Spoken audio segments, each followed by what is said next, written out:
ನಿಮ್ಮನ್ನು ಬೆಟ್ಟದ ಎತ್ತರಕ್ಕೆ ಏರಿಸೋದು ಮನಸ್ಸೇ, ಮತ್ತು ಕೊಳ್ಳಕ್ಕೆ ಇಳಿಸೋದು ಮನಸ್ಸೇ. ಯುದ್ಧ ಮಾಡುವಾಗ ಮಾಡೋದು ಮನಸ್ಸೇ, ಮುಂದೆ ಕಷ್ಟಪಡೋದು ಮನಸ್ಸೇ. ಎಷ್ಟು ಆಶ್ಚರ್ಯದ ಅದ. ಎಂಥ ಮನಸ್ಸನ್ನು ಸ್ವಚ್ಛ ಮಾಡೋದು, ಅದರಾಗ ಕೆಲವು ಕಾಲುಷ್ಯಗಳಿವೆ. ಅಂಥ ಒಂದು 4 ಕಾಲುಷ್ಯ ನಾವು ನೋಡಿಲ್ಲ. ಈಗ 4 ಕಾಲುಷ್ಯ ನೋಡೇವಿ. ತೃಷ್ಣೆ ಅಲ್ಲ, ತಿರಸ್ಕಾರ, ಅಲ್ಲಿಂದ ಮನೋ ದೌರ್ಬಲ್ಯ, ನಿನ್ನೆ ವ್ಯಾಮೋಹ ಎಂದು ಒಂದಿಷ್ಟು ವಿಕ್ಷೇಪ. ಮನಸ್ಸು ವಿಕ್ಷಿಪ್ತವಾಗ್ತದೆ, ಮೇಲ ವಿಕ್ಷಿಪ್ತವಾಗ್ತದೆ. ವಿಕ್ಷೇಪಗೊಳ್ಳೋದು ಅಂದರೆ ಪ್ರಕ್ಷೋಭಗೊಳ್ಳೋದು. Becomes disturbed, perturbed. ಏನನ್ನಾದರೂ ನೋಡಿ ಮನಸ್ಸು ಸುಮ್ಮನೆ ಇರೋದಿಲ್ಲ, ಅದು ಪ್ರಕ್ಷೋಭಗೊಳ್ತಾ ಹೋಗ್ತದೆ, ಆವೇಶಕ್ಕೆ ಒಳಗಾಗ್ತದೆ. ಅಂಥ ಮನಸ್ಸಿನಿಂದ ಏನನ್ನ ಸಾಧಿಸಲಿಕ್ಕೂ ಸಾಧ್ಯ, ಏನನ್ನೂ ಸಾಧಿಸಲಿಕ್ಕಾಗೋದಿಲ್ಲ. ಮನಸ್ಸು ಒಂದೇನರೇ ಈಗ ಏನರೇ ಮಾಡಬೇಕಾಗಿತ್ತು ಅಂದರೆ ನಾವು ಎಲ್ಲ ಬಿಟ್ಟು ಮನಸ್ಸು ಆ ಕಡೆನೇ ಇರಬೇಕಾಗ್ತದೆ, ಒಂದೇ ದಿಕ್ಕಿನಲ್ಲಿ ಹರಿದು ಹೋಗಬೇಕಾಗ್ತದೆ. ಮನಸ್ಸು 10 ದಿಕ್ಕಿನಲ್ಲಿ ಒಂದೇ ಕ್ಷಣದಲ್ಲಿ ಹರ್ಯಾಕ್ ಶುರುವಾಯಿತು ಅಂದರೆ ನಮಗೆ ಎಲ್ಲೂ ಹೋಗಲಿಕ್ಕಾಗೋದಿಲ್ಲ. ಈಗ ನಾವು ಮುಂಬೈಗೆ ಹೋಗಬೇಕು ಅಂದರೆ ಉತ್ತರ ಕಡೆ ಹೋಗಬೇಕು, ಅಥವಾ ವಾಯವ್ಯದ ಕಡೆ ಹೋಗಬೇಕು. ಅದೇ ಕ್ಷಣದಾಗ ನಮಗೆ ಬೆಂಗಳೂರಿಗೆ ಹೋಗ್ಬೇಕು ಅನಿಸ್ತು ಅಂದರೆ ಹೋಗೋರು ಎಲ್ಲೇ. ಮನಸ್ಸ ಆ ಕಡೆನೂ ಹರಿತು, ಈ ಕಡೆನೂ ಹರಿತು, ಇತ್ತಂಡವಾಯಿತು ಅಂದರೆ ನಿರ್ಣಯಗಳನ್ನು ತೆಗೆದುಕೊಳ್ಳಲಿಕ್ಕಾಗೋದಿಲ್ಲ, ಒಂದು ಹೆಜ್ಜೆ ಇಡ್ಲಿಕ್ಕಾಗ. ಅಥವಾ ಒಂದು ಕಾರ್ಯ ಮುಗಿಯೋದ್ರಾಗ ಮನಸ್ಸು ತನ್ನ ಇಚ್ಛೆಗಳನ್ನು ಬದಲು ಮಾಡ್ತು ಅಂದರೆ, ತನ್ನ ನಿರ್ಣಯ ಬದಲು ಮಾಡ್ತು ಅಂದರೆ ಕಾರ್ಯ ಮುಗಿಸ್ಲಿಕ್ಕಾಗೋದಿಲ್ಲ. ಇಲ್ಲಿ ನೀವು ಹೇಗೆ ಬಂದು ಕೂಡ್ಬೇಕನ್ನಿಸ್ತು, ಊರು ಬಿಟ್ಟು ಇಲ್ಲಿಗೆ ಬಂದ್ರಿ, ಕುಂತು ಒಂದು 5 ಮಿನಿಟ್ದಾಗ ಹೇಳ್ಬೇಕನ್ನಿಸ್ತು. ಈ ಕಡೆ ಅಲ್ಲಿಯೂ ಆಗಲಿಲ್ಲ, ಇಲ್ಲಿಯೂ ಆಗಲಿಲ್ಲ. ಒಂದೇನರ ನಿರ್ಣಯ, ಒಂದು ಕಾರ್ಯ ಮುಗಿಯೋ ತನಕ ಒಂದು ಸ್ಥಿರತೆ ಅಂತ ಮನುಷ್ಯನಿಗೆ ಬೇಕಾಗ್ತದೆ. ಆ ಸ್ಥಿರತೆ ಇಲ್ಲದೆ ಇದ್ದರೆ ನಮ್ಮ ಜೀವನವನ್ನು ಸುಖಿ ಮಾಡಕ್ಕೆ, ಸಂತೋಷಿ ಮಾಡಕ್ಕೆ ಆಗೋದಿಲ್ಲ. ಯಾವ ಕೆಲಸ ಆದರೆ ಏನಾಯಿತು, ಒಂದು ಸ್ಥಿರತೆ ಬೇಕಲ್ಲ. ಅರ್ಜುನ ಕೃಷ್ಣನಿಗೆ ಒಂದು ಪ್ರಶ್ನೆ ಕೇಳ್ತಾನೆ. ಕೃಷ್ಣ, ನೀನು ಬಹಳ ಹೇಳ್ತೀಯಲ್ಲಪ್ಪ, ನೀನು ಹಾಗಿರಬೇಕು ಹೀಗಿರಬೇಕು ಅಂತ ಹೇಳ್ತೀಯಲ್ಲ, ಹಾಗಿರಾಕ ಬಿಡಬೇಕಲ್ಲ ನಮ್ಮ ಮನಸ್ಸ. ಹೇಳೋದು ಬಹಳ ಸುಲಭ, ಆದರೆ ಹಾಗೆ ಮನಸ್ಸು ಇರಬೇಕಲ್ಲ ನಮ್ಮ. ಆತ ಹೇಳ್ತಾನೆ, ಅರ್ಜುನ, ಚಂಚಲಂ ಹಿ ಮನಃ ಕೃಷ್ಣ ಪ್ರಮಾಥಿ ಬಲವತ್ ದೃಢಂ ತಸ್ಯಾಹಂ ನಿಗ್ರಹಂ ಮನ್ನೆ ವಾಯೋರಿವ ಸುದುಷ್ಕರಂ. ಇನ್ನೇನು ಹಿಡಿಯೋದದ?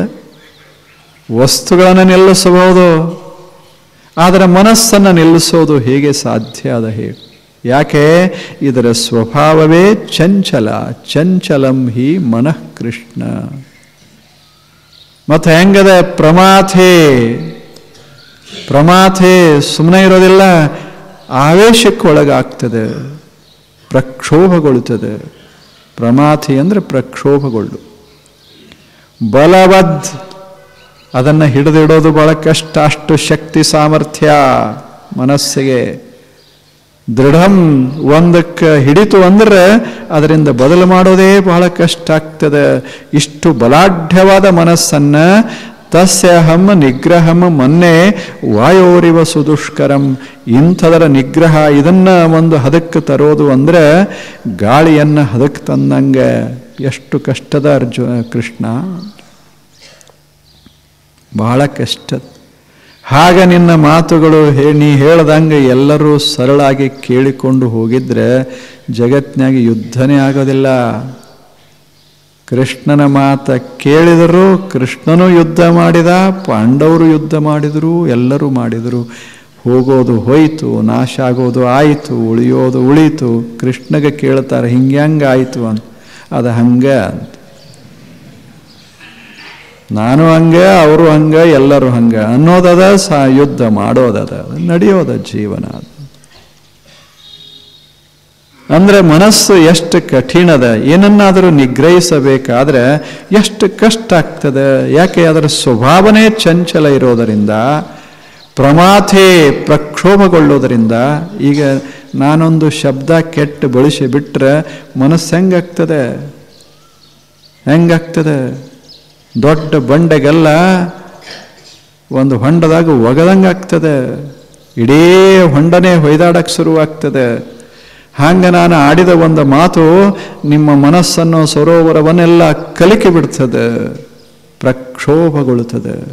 ಹೋಗಲು ಬಿಡುವಂತ ನಾವೆಲ್ಲಂತೇವಿ ಹೇಳಿ? ಹೋಗಲು ಬಿಡುವಂತ ನಾವೆಲ್ಲಂತೇವಿ? ಈ ಸಾಗರದಾಗ ಬರೇ ಬಂಡೆಗೆಲ್ಲ ಅಲ್ಲ, ನೀವು ಓದೊಂದು ಹಡಗ ಮುಳುಗಿಸಿದ್ರು ಸಹಿತ ತಣ್ಣಗಿರ್ತದೆ, ಗೊತ್ತಾಗೋದಲ್ಲ. ಯಾಕೆ? ದೊಡ್ಡದದೆ. ನಮ್ಮ ಹಂಗಲ್ಲ, ಹೊಂಡಿದ್ದಂಗದವ, ಒಂದೇನ್ರ ಒಗೆದು ಕೂಡಲೇ ಎಲ್ಲ ಎದ್ದು ಬಿಡ್ತದೆ. ಅದ ಪ್ರಕ್ಷೋಭಗೊಳ್ಳುತ್ತದೆ ಮನಸ್ಸು. ಕೃಷ್ಣನೇ ನೋಡಿ ಕೇಳಿ ಮಾಡಿ ಪ್ರಕ್ಷೋಭ ಆಗ್ತದೆ ಮನಸ್ಸು. ಸುಮ್ಮನೆ ಕೂಡ್ಲಿಕ್ಕೆ ಆಗ್ತದೆ. ಈಗ ನಾನು ಸುಮ್ಮನೆ ಹೊಗಳಿದ್ರೆ ಒಂದು ಸರಿ, ಬೈದು ಬಿಟ್ಟರೆ ಬೈಯಕ್ಕೆ ಬರುವುದಿಲ್ಲೇನು? ಏನು ಡಿಕ್ಷನರಿ ನೋಡೋದದ, ಶಬ್ದ ಸಂಗ್ರಹ ಮಾಡೋದದ, ಬೈಯಕ್ಕೆ ಶುರು ಮಾಡೋದದ, ಬರುವುದಿಲ್ಲೇನು? ಈಗ ನನಗೆ ಬರಲಿಕ್ಕಿಲ್ಲ, ಶಬ್ದಗಳು ಗೊತ್ತಿಲ್ಲ, ಬರಲಿಕ್ಕಿಲ್ಲ. ಆದರೆ ಅಧ್ಯಯನ ಮಾಡಿದರೆ ಬರುವುದಿಲ್ಲ. ಚೆನ್ನಾಗಿ ಬೈದು ಬಿಡ್ಬೋದು. ಉಪಯೋಗ ಏನಾಗ್ತದೆ? ಕಲಕ್ತದೆ ಅಷ್ಟೆ. ಇಡೀ ಜನಾಂಗ ಅದರ ಮನಸ್ಸಿನ ಕ್ಷೇತ್ರದ ಅಲ್ಲ, ಮನಸ್ಸಿನ ಜಗತ್ತ, ಅದು ಕಲಕ್ತದೆ, ಪ್ರಕ್ಷೋಭಗೊಳ್ತದೆ, ಭಯಂಕರವಾಗ್ತದೆ. ಮುಂದೆ ವಿನಾಶಕ್ಕದ ಕಾರಣವಾಗ್ತದೆ. ಸಣ್ಣ ಸಂಗತಿ ವಿನಾಶಕ್ಕೆ ಕಾರಣ ಆಗ್ತದೆ. ಅಷ್ಟು ಪ್ರಕ್ಷೋಭಗೊಳ್ತದೆ ಮನಸ್ಸು. ಜಗತ್ತಿನ ಬಹಳಷ್ಟು ವಿನಾಶ ನಡೆದದ್ದು, ಬಹಳಷ್ಟು ಕದನಗಳು, ಯುದ್ಧಗಳು ನಡೆದದ್ದು ಬರೀ ಶಬ್ದ ಮಾಡಿದಂಥ ಪ್ರಕ್ಷೋಭ.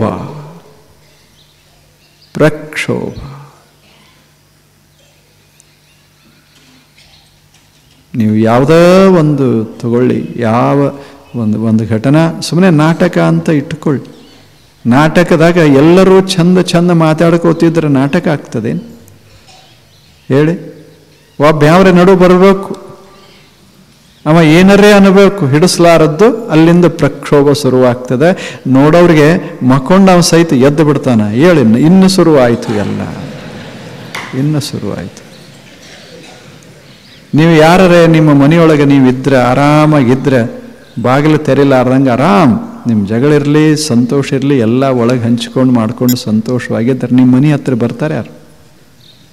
ಅಕಸ್ಮಾತ್ ಬಾಗ್ಲ ತೆಗೆದು ಹೊರಗೆ ಬಂದು ಒಂದು ಜಗಳ ಶುರು ಮಾಡ್ರಿ, ಊರು ತುಂಬ ಜನ ಇರ್ತಾರೆ, ಇಲ್ಲಿ ಎಲ್ಲರೂ ಅಲ್ಲಿಗೆ ಬರ್ತಾರೆ. ಒಳ್ಳೆದಕ್ಕೆ ಬರೋದಲ್ಲ, ಏನರೇ ಗದ್ದಲ ಆತಂದ್ರೆ ಬರ್ತಾರೆ. ಗದ್ದಲದಾಗ ಮಜಾ ಇರ್ತದ. ಈ ಗದ್ದಲ ಮಾಡೋದೇ ಮನಸ್ಸ ಇರಬೇಕಲ್ಲ. ಅಂಥ ಈ ಮನಸ್ಸ ಏನದ ಚಂಚಲ, ಇದಕ್ಕೆ ಚಂಚಲ ಅಂತ ಕರೆದಾರೆ. ಪ್ರಮಾಥೆ ಬಲವತ್ ದೃಢಂ. ಏನು ತಿದ್ದುತ್ತೀಯ ಅಂದ ಯಾರು? ಅವ ಕೃಷ್ಣ ಹೇಳ್ತಾನ, ಹೌದು, ನೀ ಹೇಳೋದು ಬಹಳ ಸತ್ಯ ಅದ. ಚಂಚಲಂ ಹಿ ಮನಃ ಕೃಷ್ಣ ಅಂತ ಹೇಳ್ದಿಯಲ್ಲ, ಬಹಳ ಸತ್ಯ ಅದ.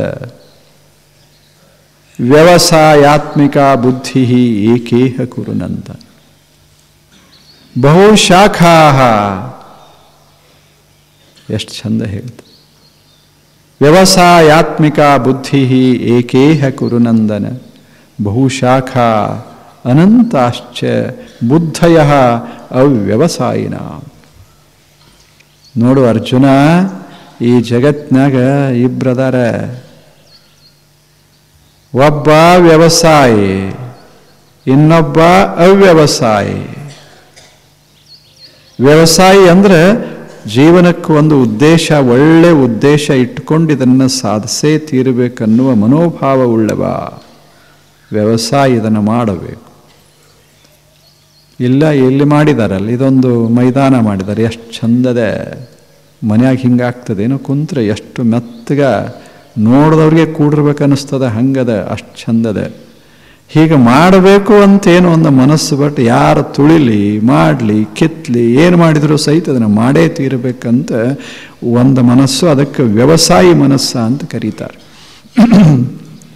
ಆಗೋದಿಲ್ಲೇನು, ಮನೆಯೊಳಗೆ ತಾಯಿ ಇರ್ತಾಳೆ, ಮಕ್ಕಳಿರ್ತಾವೆ ಸಣ್ಣ ಸಣ್ಣ, ಅವು ಹೊಲಸು ಮಾಡ್ತಾವ, ಚೆಲ್ತಾವ, ಏನರೇ ಮಾಡ್ತಾವ, ಎಲ್ಲ ಮಾಡ್ತಾವ. ತಾಯಿ ಒಂದು ನಿರ್ಣಯ ಮಾಡಿರ್ತಾಳೆ, ಅವು ಎಷ್ಟೇ ಮಾಡಿದರೂ ಸಹಿತ ಮನೆಯನ್ನು ಸ್ವಚ್ಛ ಇಡಬೇಕು ಅಂತ ಹೊರಟ್ಲು ಅಂದರೆ ವ್ಯವಸಾಯಿ. ಇನ್ನೊಬ್ಬ ತಾಯಿ ಇರ್ತಾಳೆ, ಯಾರ್ಯಾರು ಹೊಲಸು ಮಾಡ್ಯಾರು ಹೊಡ್ಕೋತ ಹೋಗಿಬಿಡೋದು, ಅದು ಅವ್ಯವಸಾಯಿ. ಅವ್ರಿಗೇನು ಮಾಡ್ಬೇಕಂತಿರೋದಿಲ್ಲ, ಒಟ್ಟು ಹೊಡೆಯೋದಿರ್ತದೆ ಅಷ್ಟೇ, ಬೈಯೋದು ಹೊಡೆಯೋದು, ಬೈಯೋದು ಹೊಡೆಯೋದು. ಅವರು ಹೊಲಸು ಮಾಡೋರೆ, ಮಕ್ಕಳು ಮನೆ ಹೊಲಸು ಮಾಡಿದರೆ ಅವ್ರ ಮನಸ್ಸು ಹೊಲಸು ಮಾಡಿಬಿಡ್ತಾರೆ, ಎಲ್ಲರೂ ಅವರೇ. ಅವ್ಯವಸಾಯಿ ಒಬ್ಬರು, ವ್ಯವಸಾಯಿ ಇನ್ನೊಬ್ಬರು. ಸ್ವಚ್ಛ ಮಾಡ್ಕೋತ ಹೋಗೋರು, ಇದೇ ಜೀವನದ ಉದ್ದೇಶ. ಜಗತ್ತನ್ನು ಸ್ವಚ್ಛ ಮಾಡೋದು, ಸುಂದರ ಮಾಡೋದು, ಸಮೃದ್ಧ ಮಾಡೋದು, ಶಾಂತ ಮಾಡೋದು. ಹೀಗೆ ಒಂದು ತಲೆಯೊಳಗಿರ್ತದಲ್ಲ, ಇದಕ್ಕೆ ವ್ಯವಸಾಯಿ ಅಂತ ಕರೆದಾರೆ. ವ್ಯವಸಾಯಾತ್ಮಿಕ ಬುದ್ಧಿ, ಇದಕ್ಕೆ ವ್ಯವಸಾಯಾತ್ಮಿಕ ಬುದ್ಧಿ ಅಂತೆ. ಇದೊಂದು ಬುದ್ಧಿ, ಇದೊಂದು ಮನಸ್ಸ, ಇದರ ಉದ್ದೇಶ, ಇದರ ರಚನಾ ಹೇಗದ ಅಂದರೆ ವ್ಯವಸಾಯ. ಒಂದು ಕೆಲಸ ಮಾಡಬೇಕು, ಬಹಳ ಒಳ್ಳೆ ಕೆಲಸ ಮಾಡಬೇಕು. ಎಷ್ಟೇ ವಿರೋಧ ಆದರೆ ಏನಾಯಿತು, ಎಷ್ಟೇ ಅದರಿಂದ ತೊಂದರೆ ಆದರೆ ಏನಾಯಿತು, ಚಲೋ ಕೆಲಸ, ಒಳ್ಳೆ ಕೆಲಸ ಮಾಡಿಬಿಡಬೇಕು ಅನಿಸ್ತು ಅಂದರೆ ಅದಕ್ಕೆ ವ್ಯವಸಾಯಾತ್ಮಿಕ ಬುದ್ಧಿ. ಇನ್ನೊಂದು ಮನಸ್ಸದ ಅವ್ಯವಸಾಯ. ವ್ಯವಸಾಯ ಅಲ್ಲ, ಅವ್ಯವಸಾಯ ಅಂದ್ರೆ ಏನನ್ನೂ ಮಾಡಬೇಕಂತ ಇಟ್ಕೊಳ್ಳೋದಿಲ್ಲ, ಯಾವಾಗ ಏನು ಅನ್ನಿಸ್ತದ ಅದನ್ನೇ ಮಾಡ್ಕೋತ ಹೋಗಿ ಬಿಡೋದು, ಒಂದಂತಿರೋದಿಲ್ಲ. ವ್ಯವಸಾಯಾತ್ಮಿಕ ಬುದ್ಧಿ ಏಕೇಹ ಕುರುನಂದನ. ವ್ಯವಸಾಯಾತ್ಮಿಕ ಬುದ್ಧಿ ಒಂದೇ ಇರ್ತದೆ, ಒಂದು ಮುಖವಾಗಿ ಸಾಕ್ತಾ ಇರ್ತದೆ. ಅವ್ಯವಸಾಯಿ ಬುದ್ಧಿ 100 ಮುಖದಲ್ಲಿ ಸಾಕ್ತಾ ಇರ್ತದೆ, ಏಕರೂಪತಾ ಇರುವುದಿಲ್ಲ. ಇವ 2 ಮನಸ್ಸುಗಳು ಅರ್ಜುನ, ಇವ 2 ಮನಸ್ಸುಗಳು.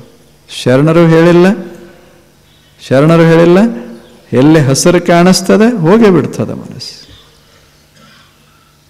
ಏನು ಕಾಣಿಸ್ತದೆ ಹೋಗೇ ಬಿಡ್ತದೆ. ದಾಸರು ಹೇಳಿದರು, ಇದು ಎಷ್ಟಿದರ ಲೀಲಾ ಅಂತ ಹೇಳಿ ಏನು ನನ್ನ ಕೈಯೊಳಗೆ ಸಿಗುವುದಿಲ್ಲ. ಶರಣರು ಬಹಳ ಸುಂದರ ಹೇಳಿದರು, ಅಲ್ಲ ಪಶುವೇನು ಬಲ್ಲುದು ಹಸುರು ಎಂದು ಎಳಸುವುದು. ಹೆಸರು ಯಾರ್ದಿದ್ರೆ ಏನಾಯ್ತು, ಅವರು ಹೊಲದಾಗಿನ ಹೆಸರಾದರೂ ಸರಿ, ಇವರು ಹೊಲದಾಗಿನ ಹೆಸರಾದರೆ ಸರಿ, ಹೆಸರು ಕಂಡ ಕೂಡಲೇ ಸರದೇ ಬಿಡ್ತದೆ. ಅದು ಹಾಗೆ ನಮ್ಮ ಮನಸ್ಸು ಎಲ್ಲೆಲ್ಲಿ ಚಲೋ ಚಲೋ ಕಾಣಿಸ್ತದೆ ಅಲ್ಲಿ ಕಾಲಿಡಬೇಕು ಅನ್ನಿಸ್ತದೆ, ಅಲ್ಲಿ ತುಳಿಬೇಕು ಅನ್ನಿಸ್ತದೆ, ಅದನ್ನೊಂದಿಟ್ಟು ಹರ್ಕೋಬೇಕು ಅನ್ನಿಸ್ತದೆ, ಅನಿಸೋದಿಲ್ಲೇನು. ಇವ 2 ಮನಸ್ಸುಗಳು. ಇಂಥ 2 ಮನಸ್ಸುಗಳಲ್ಲಿ ಒಂದು ಮನಸ್ಸ ಏಕರೂಪವಾಗಿರ್ತದೆ, ಇನ್ನೊಂದು ಮನಸ್ಸ ಬಹುಶಾಖಾ 10 ಹಲವು ಶಾಖೆಗಳನ್ನು ಹೊಂದಿರ್ತದೆ ಮತ್ತು ಅದು ಬದಲಾಕೋತಿರ್ತದೆ. ಒಂದೇನೋ ಕಥೆ ಹೇಳ್ತಾರೆ, ಬಹಳ ಹಳೆ ಕಥೆ, ಅವಾಗಿನ ಕಾಲದ್ದು, ಪೂರ್ವ ಕಾಲದ್ದು, ಪುರಾಣ ಕಾಲದ ಕಥೆ. ಅತ್ರಿ ಮಹರ್ಷಿ ಅಂತ ಇದ್ದ, ನಿಮಗೆ ಗೊತ್ತದು. ಅತ್ರಿ ಅಂತ ಅನಸೂಯ ಅತ್ರಿ ಅಂತ ತಾವು ಹೆಸರು ಕೇಳಿರಲ್ಲ. ಇಂಥ ಅತ್ರಿಯ ಮಗ ಒಬ್ಬ ಅರ್ಚನಾನಸ ಅಂತ. ಆತನ ಮಗ ಅವೊಬ್ಬ, ಆತ ಶಾವಶ್ಚ ಅಂತ ಅವನ ಹೆಸರು.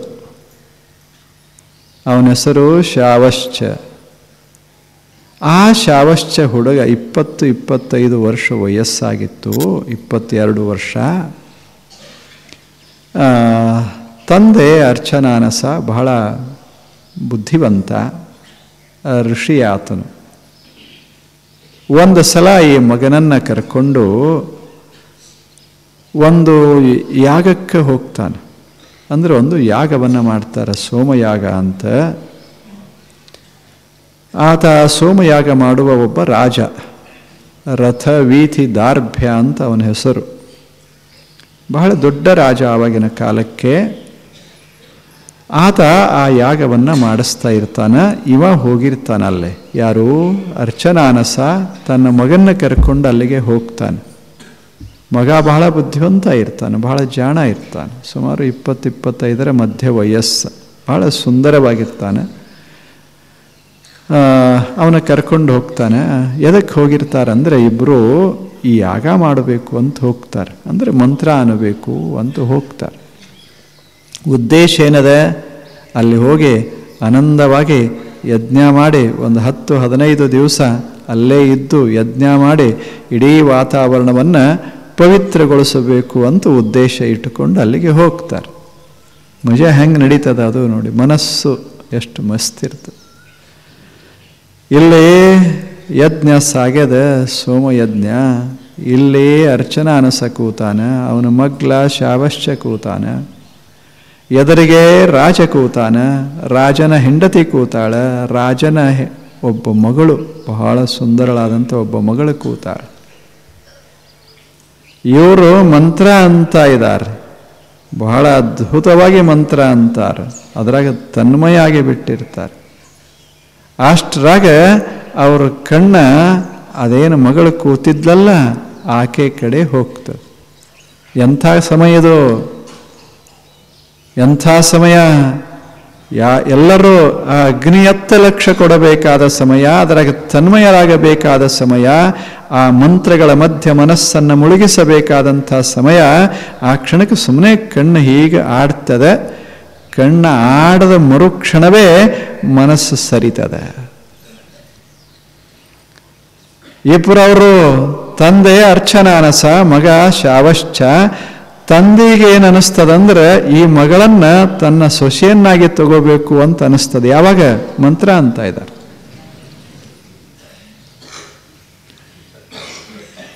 ಆ ಹುಡುಗನಿಗೆ ಅನಿಸ್ತದ, ಆದ್ರೆ ಈ ಮಗಳನ್ನೇ ಆಗಬೇಕು ಅಂತ ಅವನಿಗೆ ಅನಿಸ್ತದೆ. ಎದಕ್ಕೆ ಬಂದಾರೆ? ಬರ್ದಾರ ಇದನ್ನ ಕಥೆ, ವ್ಯಾಸ ಬರ್ದಾನ. ಋಷಿಗಳವರು ತಂದೆ ಮಂತ್ರ ಅನ್ನಕ್ಕೆ ಇವನ್ನ ಕರೆಶಾನ. ರಾಜ ಅನ್ಕೋತ ಮಸ್ತಾಗಿ ಅದನ್ನು ಅನ್ನುವಾಗ ಮನಸ್ಸು ಹರಿದು ಈಕೆಯನ್ನ ಮಗನಿಗೆ ತಗೋಬೇಕು ಅಂತ ನಿರ್ಣಯ ತಗೊಂಡ. ಎಷ್ಟು ಮಜಾ ಅದ ನಿರ್ಣಯ! ಯಾವಾಗ? ಇವಾಗ ಇನ್ನ ಬಿಡು ಇದ್ದಾಗಲ್ಲ, ಮಧ್ಯಾಹ್ನದ ಬಿಡು ಇರ್ತದಲ್ಲ ಅವಾಗಲ್ಲ.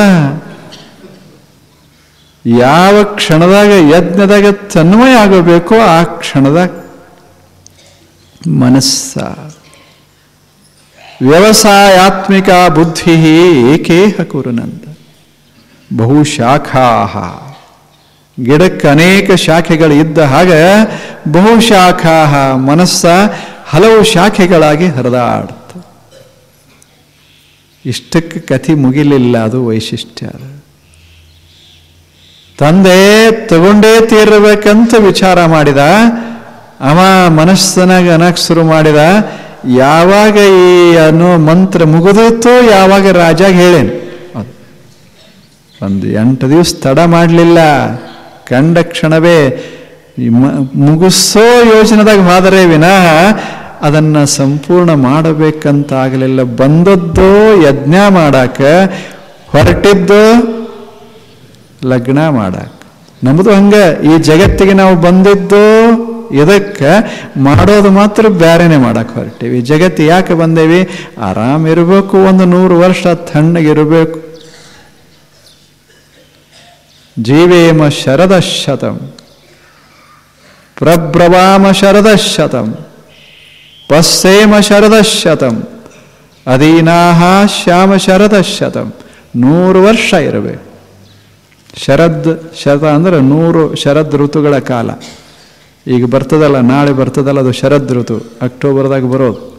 ಶರದ್ ಬಹಳ ಸುಂದರವಾದ ಋತು. ಈಗ ಹೆಂಗದಲ್ಲ ಇಂಥ ಸುಂದರ ವಾತಾವರಣ. ಇಂಥ 100 ಶರದೃತುಗಳನ್ನು ನಾನು ನೋಡಬೇಕು, ನಾನು ಕೇಳಬೇಕು, ನಾನು ಮಾಡಬೇಕು. ಅಧೀನಾಹ ಶ್ಯಾಮ, ಆನಂದವಾಗಿರಬೇಕು, ಯಾರಿಗೂ ಒಳಗಾಗಬಾರದು, ಪರತಂತ್ರ ಆಗಬಾರದು, ಹಂಗಿರಬೇಕು ಅಂತ ಬಂದ. ಆರಾಮಾಗಿರಬೇಕು. ದುಃಖಿಯಾಗಬೇಕಂತ ಯಾರೇ ಇರ್ತಾರೇನು ಈ ಜಗತ್ತಿನ? ಎಲ್ಲರೂ ಸುಖಿಯಾಗಬೇಕಂತ ಬರ್ತೇವೆ. ಆದರೆ ಮಾಡ್ತೇವೇನು?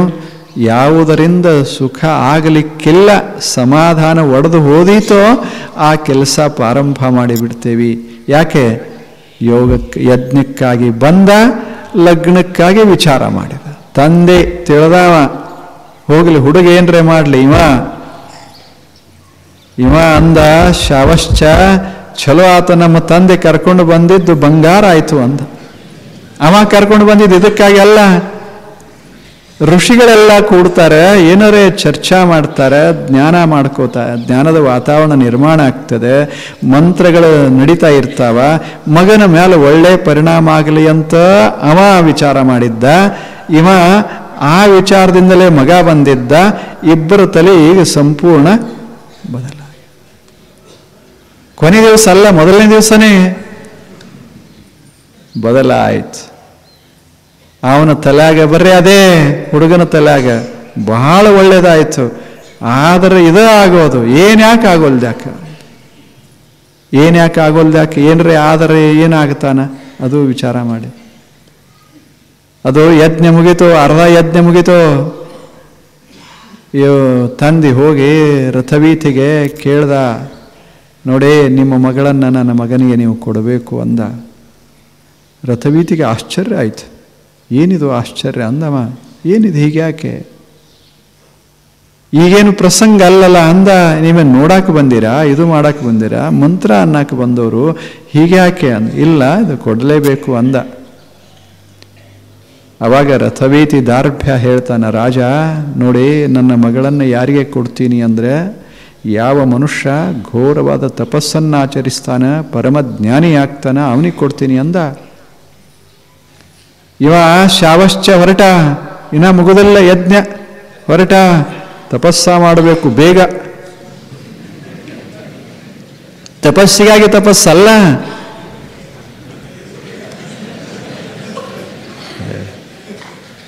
ಕಥೆ ಎಷ್ಟು ಸುಂದರ ಬರೆದಾರೆ ನೋಡ್ಬೇಕದ ಕಥೆ ಹೆಂಗೆ ಬರೆದಾರೆ. ಅದಕ್ಕೆ ವ್ಯಾಸನ ಪುರಾಣಗಳನ್ನು ಓದಬೇಕು. ಮಜಾ ಬರೆದಾರೆ. ಹಿಂಗೆ ಯಾರ್ದಾರೆ ಕಥೆ ಬರೆದ್ರೆ ಗತಿ ಏನು? ಎಷ್ಟು ಸುಂದರ ಕಥೆ ಬರೆದ. ತಪಸ್ಸಿಗೆ ಹೊರಟ, ತಂದೆ ಹೇಳ್ದ ತಡಿ ಅಂತ, ಇಲ್ಲ ಈಗ ಬೇಗ ಅಂತ. ಬೇಗ ಮತ್ತೊಬ್ಬರು ಬಂದ, ಆದ್ರೆ ಗತಿ ಏನು ಅಂದ.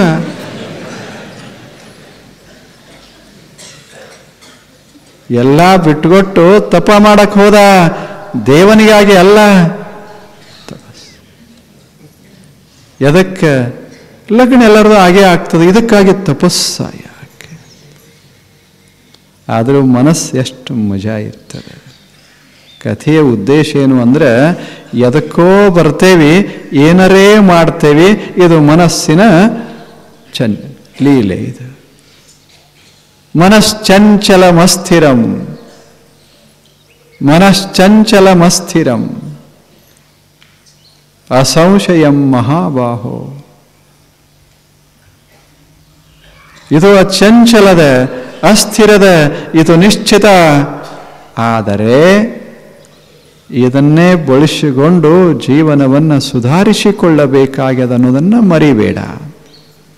ಮನಸ್ಸು ಅಷ್ಟೇ ಚಂಚಲದ, ಬಳಸಿಕೊಂಡ್ರೆ ಅಷ್ಟೇ ಸಮರ್ಥವಾದ ಈ ಮನಸ್ಸ. ಅದರಲ್ಲಿ ಸಾಮರ್ಥ್ಯ ಬಹಳದ. ನೀನು ಹೆಂಗೆ ಬಳಸ್ತೀವಿ ಹಂಗೆ. ಮನೆಯನ್ನು ಸುಂದರ ಮಾಡಬೇಕು ಅಂತ ಇಲ್ಲಿಂದ ನೀವು ಹೊರಟು ಹೋಗಿ ಮನೆಗೆ ಸುಂದರನೇ ಆಗ್ತದೆ. ಕೆಡಿಸಬೇಕು ಅಂತ ನಿರ್ಣಯ ಮಾಡಿ ಹೋಗಿಬಿಟ್ರೆ ಕೆಟ್ಟೇ ಹೋಗ್ತದೆ. ಆಗುವುದಲ್ಲೇನು? ಒಂದು ದೇಶವನ್ನು ಕಟ್ಟಬೇಕು ಅಂತ ಹೊರಟವರು ಛಲ ಇತ್ತು ಅಂದ್ರೆ ಕಟ್ಟೇ ಬಿಡ್ತಾರೆ.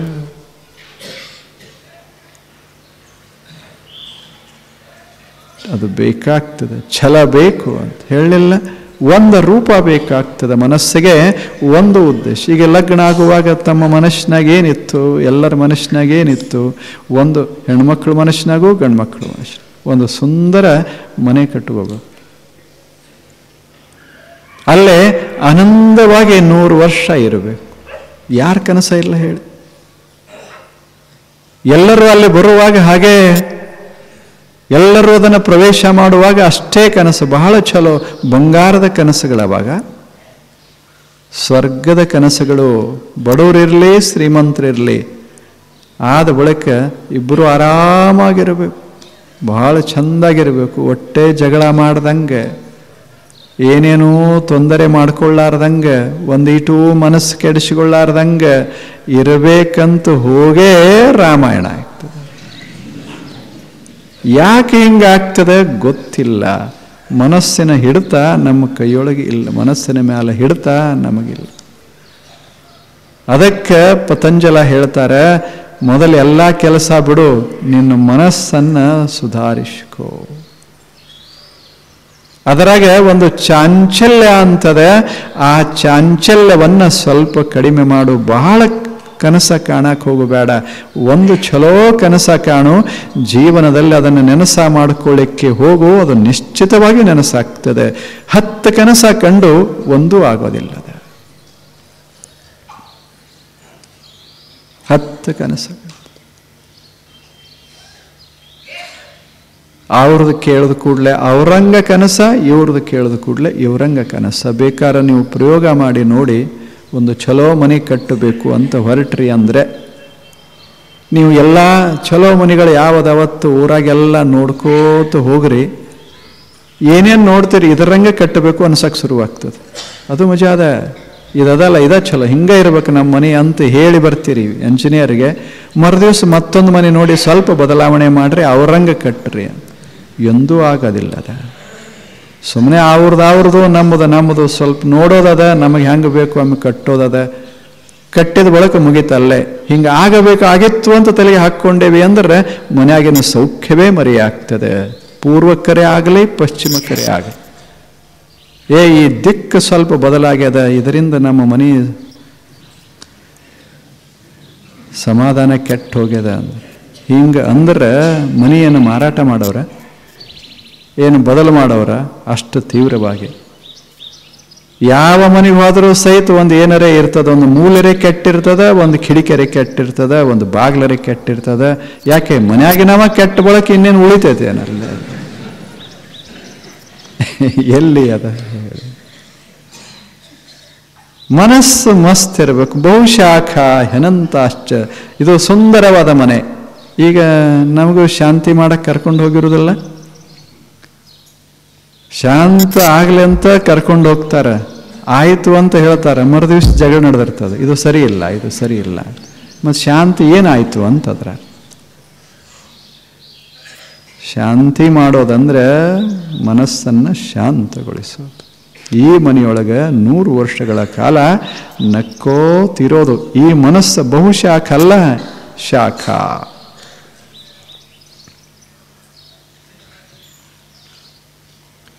ವ್ಯವಸಾಯಾತ್ಮಿಕ ಬುದ್ಧಿ ಏಕ, ಒಂದು ಬುದ್ಧಿ ಅದು. ಇದು ಒಳ್ಳೇದಂತ ನೋಡಕ್ಕೆ ನಾವು ಶುರು ಮಾಡಿದ್ವಿ, ಅದ ಹಾಗೆ ಉಳಿತು ಅಂದರೆ ಒಳ್ಳೇದ ಇರ್ತದೆ. ಎಷ್ಟು ಚಂದ ಇರ್ತದೆ. ಆ ದೃಷ್ಟಿಕೋನ ಆಯಿತು ಅಂದರೆ ಜೀವನ ಹದಗೆಡಕ್ಕೆ ಶುರುವಾಗ್ತದೆ. ಆದ್ದರಿಂದ ಚಾಂಚಲ್ಯ ಇದು ಒಂದು ಕಸ ಮನಸ್ಸಿನಾಗ, ಇದನ್ನು ಹೀಗೆ ತೆಗೆದು ಹಾಕಬೇಕು.